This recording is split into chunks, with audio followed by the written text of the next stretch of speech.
Yo, what's up? Sa magandang araw ulit sa inyo mga kapiskada. Excited tayo ngayong araw para mabisita nga itong last day ng Pet Expo 2022 na kung saan dito makikita natin yung mga nagagandahang mga reptile. At meron din ako napansin dito kanina na mga isda, accessories lahat. So mag-enjoy tayo ngayong araw nito. So samahan nyo ako, libutin natin to at pakita sa inyo kung ano yung mga available at makikita nyo. At ito na yung last day at kung kaya pa ng oras nyo, bisita na kayo. So tara, let's go! So yun guys, no, sa paglilibot ko dito, hindi ko alam kung ano yung uunahin ko kasi nga halos ang dami nyo makikita dito pag bumisita kayo from different types of reptile at yung mga accessories na magagamit natin pagdating sa aquarium. So isa-isay natin, try natin yan malibot ngayong araw. Samahan nyo ako, let's go! So guys, unahin na natin tong API products. Ayan, kung saan ito yung mga different variants na magagamit natin pagdating sa pag-iisda. Number one, syempre, ito, yung test kit nila. So isa sa trusted brand na tong API. So ayan. So ito pag mag-start kayo ng fish keeping, kailangan talaga to yung mga water test kit para ma-monitor natin yung mga ammonia level, nitrate, nitrite. So ayan, nandiyan yan. At ito pa yung mga ibang products nila na magagamit nyo. Ayan, oh, safe na safe yan sa pag-isda. Ayan. So bisitahin nyo API products. Ayan, puntahan nyo na kagad to guys. So dito naman guys, ito bisitahin natin tong ISTA na kung saan makikita natin dito yung different accessories. At meron pa sila mga planted setup na gaya nito. Iyan, oh, gaganda guys, oh. Ayan. So mga imported tanks at tingnan nyo naman yung aquascape nyan guys, oh. Grabe naman. Ito pa. Busog na busog yung mga mata nyo rito pag pumunta kayo dito guys. Mapa-reptile at pagdating sa mga fish keeping hobby. With, ito yung mga filter medias nila. May imported tanks, may mga ilaw, may drip wood. So ayan, ito pa yung display nila sa labas dito. Ayan, oh. So kita nyo naman, tingnan nyo. Grabe guys, oh. Sobrang ganda. Check natin dito yung kanilang Eheim brand. So pasok tayo dito. Ayan. So dito makikita nyo naman, ito talaga trusted brand na rin to, yung Eheim. So pagdating sa filtration, yung mga ginagamit na mga power heads, lahat. Ayan, makikita nyo yung mga canister filter nila. With ito, Super Red Arowana. Grabe, ang ganda guys, oh. Tingnan nyo naman guys, sobrang ganda. Oh my God! Wow! So guys, meron din tayo na ispatan dito. Ito, Jebaw brand, ano, na kung saan, ito nga yung isa rin sa maganda na binabanggit ko palagi, yung ACDC pump, na kung saan, ano. So pag nag-brand out, at yun nga, iwas ka ba doon sa mga, lalo na yung expensive nyo ng mga alaga na isda. So ayan, so marami rin dito silang accessories, yung mga ilaw, tanks, power head, lahat, ayan, no. So bisitahin nyo tong booth nila dito. Katabihan lang yan ng Eheim. So ayan. So check pa natin guys. So ang dami nyo pang lilibutin dito. Hindi lang dito pagdating sa mga fish and accessories. Marami din sila dito pagdating sa mga rabbits, sa dogs, cats. Marami, ayan, may mga ducks pa tayong nakita kanina. So dito ayan, oh. Grabe. So nakakatuwa lang dito kasi nga yung ganitong expo talagang dinadayo din ng mga hobbies natin. Nakagaya rin natin, no. So ayan, makikita nyo. Daming tao ngayon guys dito. So mamaya pupunta tayo doon sa kabila para check natin yung mga reptile. Dito naman sa area na to guys, makikita nyo ito yung Hickory products. Ayan, isa rin sa magandang produkto. Lalo na tong Hickory pagdating sa mga discus, goldfish. Ayan, so trusted na rin tong brand ng Hickory na to. So check nyo rin yung kanilang booth dito. At ganun din yung Rio brand, isang magandang brand din yan. At itong Hylea. Ayan, tingnan nyo, tabi-tabi halos din yung mga trusted brand. Dito yung mga pumps and motors. Ganun din dito yung mga may mga pump din sila dito. So ayan, oh, check nyo rin to guys, Hylea brand. At meron din silang Piriha, trusted din yan pagdating sa mga heaters. Ayan, aquarium heaters. So tara, libot pa tayo. So may Sera brand din sila dito. So usually ang mga nakikita ko dito mga imported brands na pinopromote din nila dito, na talaga naman lagi nang ginagamit or usually patok na sa mga hobbies guys. So guys, dito naispatan natin yung Aqualads PH. Ayan, check nyo rin yung kanilang FB page. Tapos meron ako nakita dito yung mga beta nila, silipin natin. So yung mga beta nila is for sale din. Ayan. So may mga multicolor tayong napansin dito. So with different kinds ng mga beta na available. At ito. Yan, ganda. So itong aquascape na to, nabanggit sa atin ni sir, may naka-reserve na dito sa dalawa. So ito na lang yung for sale din nila. At with yung mga drip woods nila is available din. Ayan, check nyo lang yung kanilang page, no? Aqualads PH, ayan. So dito guys, sa area naman na to, ayan, napansin ko maraming mga ducks. Yung mga ducks nila dito hindi talaga yung usual na nakikita ko. So parang mga imported sila. At yung iba dito tinuturo rin yung doon siguro sa breeding Ayan, kung paano rin magparami. Ayan yung mga ano nila dito. Manok nilang haba ng ano. Ayan guys. Oh. Ayan. So may mga ibang ano pa sila dito eh no. Tingnan niyo yung mga pato nila dito guys. Oh. May mga balahibo sa ulo. Dami kami unipound. May mga hipit. Ayan, tapos meron pang peacock dito. Check na natin yan. Yan guys oh. Ito, meron tayong nakita rito male peacock. Ayan. So mag-enjoy kayo lalo na yung ganitong expo, yung ganitong event. Talagang masarap din isama yung mga kids, no? Para mas more on ano sila sa hobby. Mas ma-interact sila sa hobby. Ayan, ang dami. May napapansin din ako dito. Sayang nga lang, hindi natin naisama yung mga kids natin para bumisita rin dito. Ayan. So dito naman, may mga rabbit tayong napansin dito. Check na rin natin. Ito. Pinapromote din siguro nila dito, breed. Kung paano mag-breed ng mga rabbit, tamang proseso. So, ang gaganda rin ng mga rabbit nila dito, guys.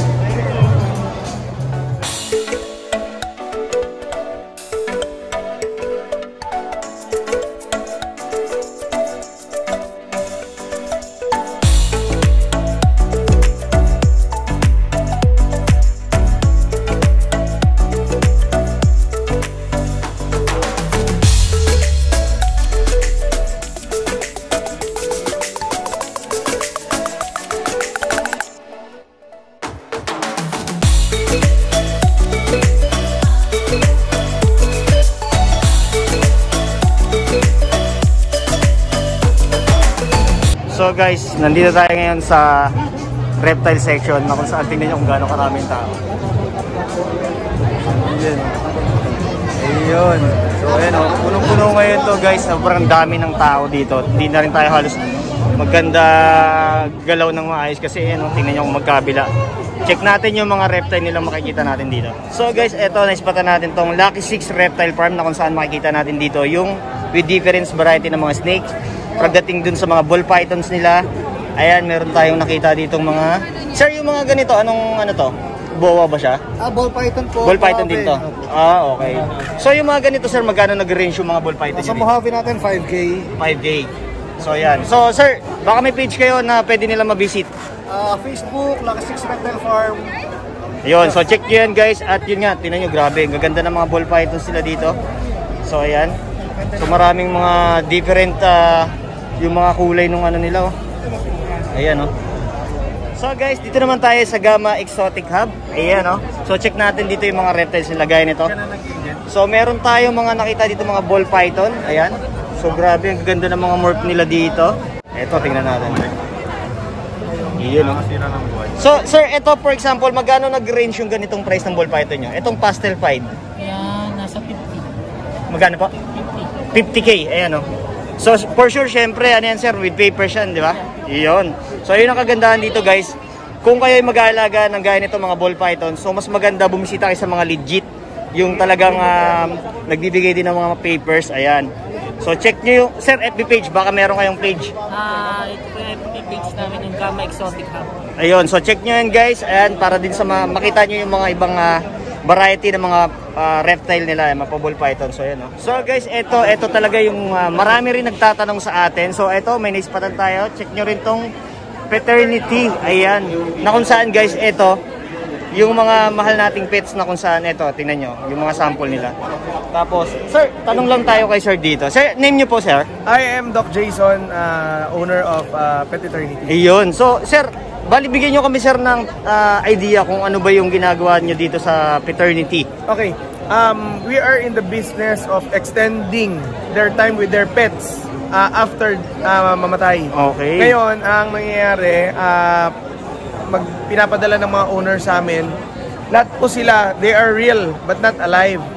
So, ang mangyayari po, papadala ng owner sa amin, we will preserve their pets and we will send it back to them. Tapos, these pets may last up to 100 years. Wow. Huwag lang pong mababasa. Okay. Ayun. So, Tapos grabe. kung mabasa man, we can restore your pet. Huwag lang pong makakalbo. Kasi syempre po, yung mga hairs and feathers nila, mahirap naman ibalik na. Okay. So, ayan. Sir, baka may FB page kayo, sir, na pwede lang ma-visit, sir. Okay, we have a page and a website. Just visit Pet Eternity. Iyon. Ayun. Makikita nyo naman yung logo namin. Ito, makikita nyo. Ito, guys. Yan. Yan. So, ang maganda rito kasi guys, sa pinaliwanag ni Doc, grabe, kasi nung pakita ko sa inyo yung sample niyan, so madalas yun nga yung mga namamatay nating pets, pwede nilang i-restore, at saka yun nga, parang buhay na buhay talaga, buhay, Doc, no? Yeah. If you have, questions and inquiries, sa page po namin, meron tayong customer care team na nakabantay from 7 a.m. up to 11 p.m. Para po masikaso kayo. Sila, oh. Even po, buhay pa, meron tayong taxidermy plan. Yung pong plan parang sa St. Peter. Pwede pala yun, sir? Yes, meron po tayo sa Pet Kumbaga nakaabang na yun, sir. Yes. Ayun, sige. Salamat, Doc, ha. Thank you po. Thank you. So, guys, eto, check nyo to. So, grabe yung mga sample nila dito. May arwana pa tayo nakita. So, talagang kala mo buhay na buhay to, guys. Oh.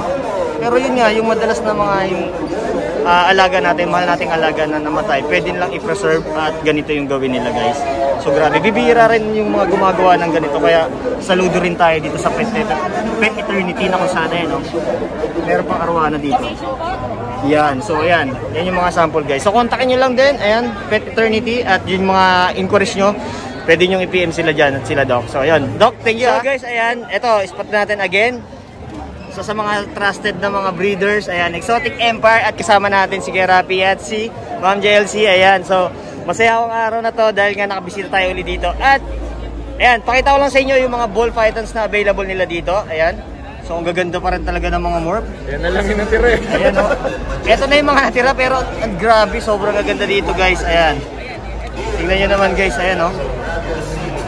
Ayan. At syempre, kasama nga natin si Gerap, yung owner. So, bale, Gerap, kamusta yung first and second day nyo dito sa okay naman, maraming salamat sa mga unang pumunta. Sa suporta, yung mga dumalaw. Iyon. Oo, nakakapagod magsalita pero okay lang. Kasi at least yung mga tao mas interested ng mag-alaga ng exotic animals. Yun. So, grabe. Sobrang solid yun talaga dito, Exotic Empire. Iba talaga yung alagang Exotic Empire. At bigyan lang natin sila ng update dito, Kuya Rap, kung magkano yung, for example, na mga morph na nakikita nila dito. Gaya nito, itong fight ba to? Fight, ito package kasi ito, nasa 70,000. 70,000? 70,000 itong dalawang to. Okay. Libreng isang ahas pag binili. Uy, grabe yun. So, may libre ng isa, guys, pag bumili kayo ng isa neto. Hindi, yung dalawa. Pag binili yung dalawa. Bumili yung dalawa, may libre pang isa. May libre, bali 3 ahas na yun. Uy, grabe yun. Sobrang solid nun. Tapos, etong nandito sa labas niyo, anong morph to, Kuya Rap? Bumblebees, pastel and spider. Pastel and spider. For sale din siya. So, ito magkano nag-range yan? Tapos binibenta ko na lang ng 10. Grabe mo, ang laki ng ano na to. Grabe, guys, oh. Pero ngayon lang yan, ngayon lang. Ngayon lang to. Guys, mahaba pa yung oras. Bumisita na kayo gaya ko. Umabol tayo dito. Pero ito, unahin nyo nang bisitahin yung Exotic Empire na kung saan ito. Grabe, ang ganda ng morph na to. So, ilang months na to, Kuya Rap? 2 years old na siya. 2 years old na to. Ayan, pero grabe, oh. Bigat na din, oh. Sobrang solid na ito, guys. For 10K lang, habulin nyo na to, guys. Ayan. Yan, oh. Ito pa yung mga ibang morph nila dito. Yan. Kera, plug na lang natin yung page mo para dun sa mga inquiries nila. Sa mga kapiskada natin, palike na lang po ng page namin, Exotic Empire, and yung YouTube channel namin, Exotic Empire. Ayan, so maraming salamat. Iyon. Sa mga lagi nanonood sa kanya, thank you sa pagdalaw. Iyon, check natin, guys, bisitahin nyo at ilalagay ko yung kanilang link ng mga page at YouTube channel ni Sir. So subscribe nyan, guys. So guys, ito nakita rin natin yung booth ng Pet City dito na kung saan ito. Pakita ko sa inyo yung aquascape nila dito na display. Ayan. Grabe, ang ganda, oh. Ayan. Ito pa yung isa. Ayan.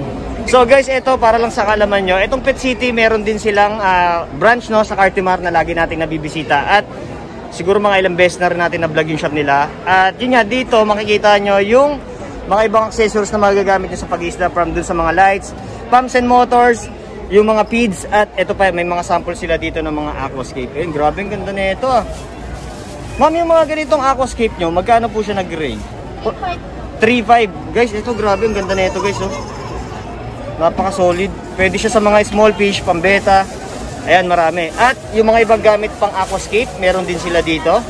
So check nyo rin to guys. At kung malapit nga kayo sa Pasay, meron din silang branch dyan sa Cartimar. So bisitahin nyo rin yan guys. So guys, dito tayo sa Credible Pythons. Ayan, na kung saan ito, makikita nyo rin dito yung with different morphs ng mga ball pythons nila. So grabe, yung mga morph pa lang sobrang gaganda rin guys.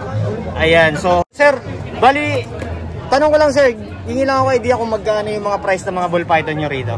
For example, itong Calico Yellow Belly Head Clown. 50 sir, 50k. 50k. Nag-aaround ng 50k. Pero ito sir, may mga discount pa naman to. Ayun. Meron din po tayo mga pinakamababa. Magkano yung pinakamababa dito sir? 16k. Saan yun? Depende sa morph yun sir. Depende po sa morph. Ayun, depende sa morph guys. Pero grabe, ang ganda rito. Ito sir, yung ivory nyo, magkano? Nag-range po siya ng 50k po. 50k din. So with papers naman yun sir, di ba? Ayun, so Papers po tayo. oh, yun. So kumpleto na sila dito guys. So pero grabe, ang gaganda ng mga morph nila dito. Maganda po yung mga morph. Ayun, oh. So check nyo rin yung kanilang FB page. Ayan, Credible Pythons. At para dun sa mga inquiries nyo, ayan, oh. Grabe, solid.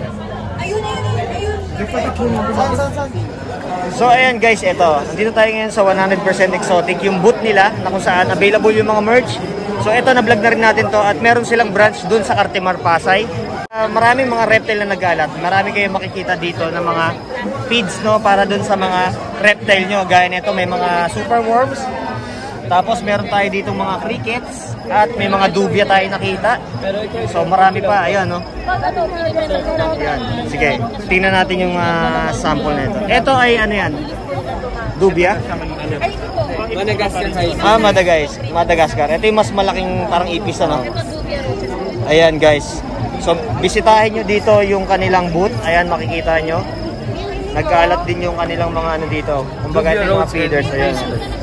Ito, Dubia Roach. Ayan. Ito Madagascar. Ayan, oh. So marami. Ito, Domino naman to. Ito yung naalagaan din yan, kuya. Check natin, silipin natin. Ayan, oh, guys. Tapos tanong ko lang sir, magkano nagkakalagay mga ganyan? 500 pesos ito. 500 pesos. Ay, yun. Ito na yun. Ito, maliliit lang. Maliliit lang. 500 pesos ito. Yun, oh, grabe. Pag mga ganito sir, ano mga pinapakain nyo sa ganito?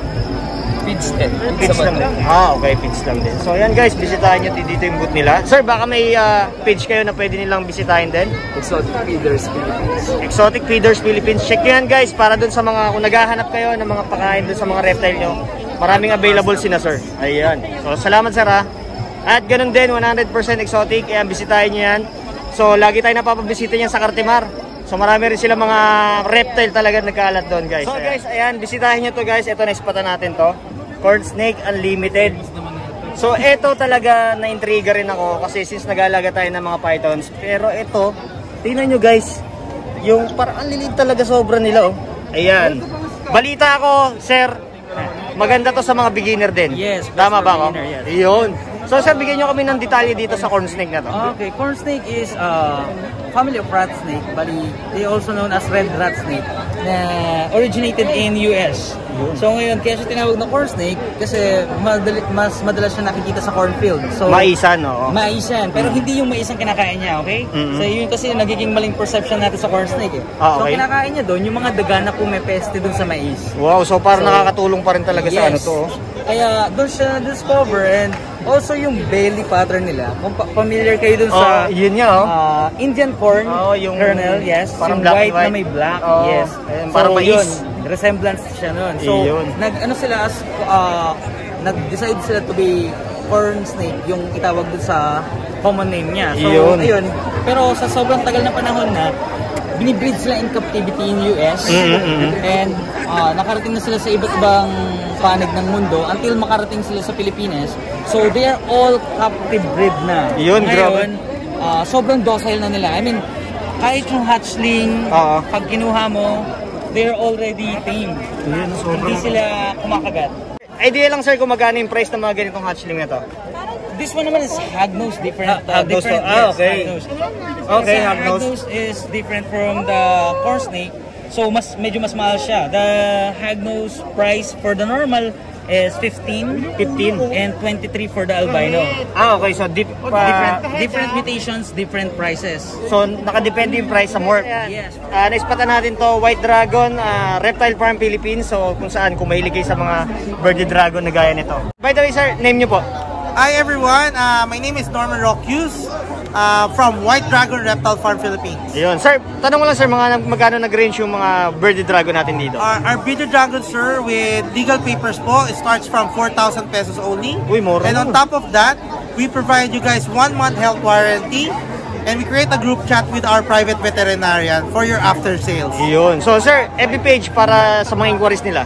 Page namin sir, just search po White Dragon Reptile Farm Philippines. Yun, check yan guys. So para sa mga inquiries nyo. At ito yun, yung mga sample ng mga birdie dragon. Yan po yung mga isang rare po natin. Yun. Very rare po yan. Only 2 exist po. Anong morph yan sir? Yellow Tatterball. Yun o. Yellow Tatterball.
So guys, dito ko natatapusin yung ating video. At yun nga, dahil marami rin tao at marami pa kayong pwedeng mapuntahan dito at silipin guys. So ayun, kung kayo mahilig sa ganitong hobby, sa fishkeeping hobby, reptile, kahit ano man. So ayan, nagustuhan mo yung video na to, please subscribe to my channel. At shoutout ko na rin yung ating shirt ngayon, Amazeball Reptile PH, care of Sir Wellington Yao. Ayan, sa mga naghahanap din ng mga malupitang ball python.